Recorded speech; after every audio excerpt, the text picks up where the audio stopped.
So we're talking about this first precept. I'm going to read it to you again. The precept says, I undertake the training to not cause harm, not harm or destroy other living beings, and form the intention to bring forth compassion and to learn the ways to protect the lives of people, animals, plants, and the environment we inhabit. Wise words, tall order. But what this precept is doing, it's growing our hearts to be more sensitive to the ways in which we cause harm to ourselves, to others, to animals, to plants, and the environment. And it is feeling this pain. It is this that tenderizes the heart. It's what cracks the crust of our hearts, opening them up, conditioning them to bring forth loving kindness and compassion. The foundation for the first precept, for all of them really, but for the first, is to understand that life is precious. All of life is precious, and that we do not wish to cause harm toward ourselves or any other living thing. Now, this wish to not cause harm is known in Pali as ahimsa. And the practice of ahimsa is essentially a practice of nonviolence in all forms, nonviolence physically, nonviolence mentally, nonviolence emotionally. But to understand how nonviolence can be made real in our lives, we have to first come to see the ways we subtly hurt ourselves. We cannot be truly kind to others if we're not yet kind to ourselves. Pema Chodron says, compassion for others begins with kindness to ourselves. So I ask, what are the subtle ways that you harm yourself? I ask because even as a therapist, it took me a long time to fully recognize the small ways I caused harm to myself. Now, I've spoken of this before, but for many years, standing in front of the mirror was a hell realm. You see, I have a skin condition which is often quite painful. My face hurts, and it hurt to look at it and to physically touch it. What was lost on me was a little voice in the back of my head that told me I must have done something to deserve this. It would recount all the things that I did wrong to support that argument. It told me I was ugly and reminded me that it was my fault. I felt shame and embarrassment. But this voice was so deeply ingrained that I didn't even notice it. It just felt normal for this kind of chatter to be going on in the background. Until one day, mindfulness kicked in. It kicked in enough and caught the voice red-handed. There it was, plain as day. I saw it. I heard me giving myself a hard time, unnecessarily making myself feel bad for what I had no control over. I was doing it. I was causing myself pain. No one else was there.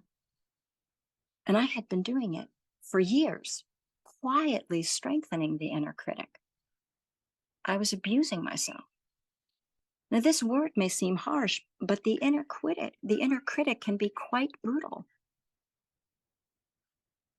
Once it was seen through, seen from the loving gaze of mindfulness, well, then I could feel my suffering. Oh my, it really hurts. I could feel how it hurt. And then I heard the voice, the mindful voice asking, well, what do you need, darling? What does your face need to feel a little more comfortable? With mindfulness at the helm, these hands and these eyes could minister to the pain that was present. Mindfulness could assure me, little old Susan, that this voice wasn't helpful. And that actually was hurting me, or that I was hurting myself, feeding anger and ill will. So in the practice of mindfulness, we're training ourselves to be on the lookout for what's causing harm. This is exactly what we want to see, what we want to feel, the sting of our own harsh words and the lack of tenderness toward ourselves. Because if we don't see it, if we don't hear that voice, then that way of seeing and relating becomes the default. And then we start to not only treat ourselves, but we treat others and the world a little more callously. So let's just take a look at some of the few common ways we generally cause ourselves harm. How often do we hold on to anger, recounting the ways we've been aggrieved like beads on a mala? The Buddha said, holding on to anger is like grasping a hot coal with the intent of throwing it at somebody else, only we get burned. Isn't that true? Can we feel the pain of holding on to this kind of reaction and feeling how it intensifies and keeps going, right? How we keep putting another log on the fire? It's our job. This is what mindfulness is trying to do, is train us to see what we're doing. How about ruminating over disappointments and resentments? That was a favorite of mine. We can spend a lot of time reviewing past mistakes and disappointments, but the past is the past. It's water over the bridge. Nothing can be done but to learn from what happened. And we shorten our self-flagellation. How about steeping in feelings of guilt or shame? These feelings are heavy. Guilt keeps us in the penalty box with no way out. And shame, it's a sinkhole, a vortex that doesn't end. Let's let ourselves learn from our mistakes, consider what went wrong, how we caused harm, and try to do something different the next time.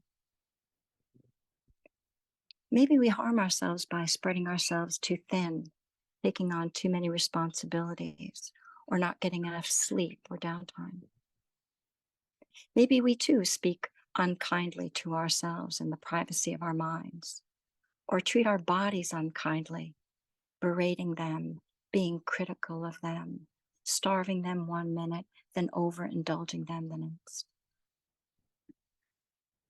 So what are we to do? How are we to work with the ways we cause ourselves harm? First, get better at seeing the critic in action. Call it out to yourself so you can really start to recognize when it's present. This is a skill, one of many we cultivate in mindfulness. When is the critic on the scene? Do we recognize its presence? What does it sound like? How do we feel inside when it's talking to us? 2, learn to hold the suffering kindly. Minister to the hurt. Minister to the self that is hurting, the double hurt, the initial hurt and the one we created by how we're talking to ourselves or treating ourselves. We know what a wise, kind person would say. We know what a dear friend or beneficial presence would say or do. So practice using these words, bringing that kind of care into the mix. And don't worry if it doesn't sound natural. It likely won't if we've spent a lifetime whispering unkind words into our ear. Practice talking nicely to yourself. Practice feeling into what the hurt needs to hurt less. Tune in, listen, feel, try something and see how it feels. Do you feel held? More comfortable? Does the pain feel cared for? Can you breathe a bit more easily? Does the intensity soften and the body relax a bit more?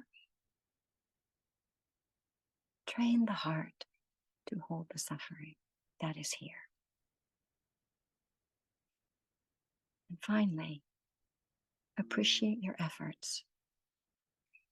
Appreciate seeing the moments of unkindness and all of your efforts to try to hold it. This is the good job. This is such a good job. And this is what mindfulness wants to see so it can interrupt these harmful habits.